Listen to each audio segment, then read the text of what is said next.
Именно студенты, именно школьники сделали книгу памяти. Вот эти 28 томов на 2 языках, погибших на фронте, делали молодежь. Не ветераны, не какие-то там историки, не какие-то там краеведы, а именно молодежь. Ну вот вы Волонтеры. как вы считаете, вот сегодня нет комсомола?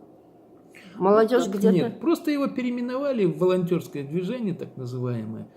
И те же самые ребятишки, которые раньше были объединены в комсомольские структуры, сейчас просто называются по-другому. Назвали их сейчас волонтерами. Ну а суть-то от этого не поменялась. Другое дело, что они, бедняги, не знают, чем заняться. Это да.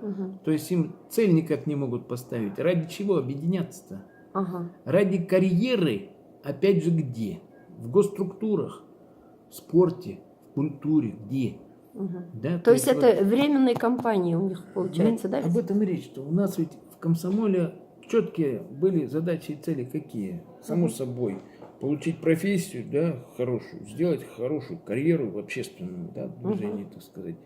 Само собой, образование получить и оказать, сделать какую-то пользу обществу, да, ну, то есть в конкретной форме. Кто-то там в артисты пошел, кто-то спортсмены, это все комсомол, да? Кто-то пошел вот в эти поисковые организации, но это мы четко представляли себе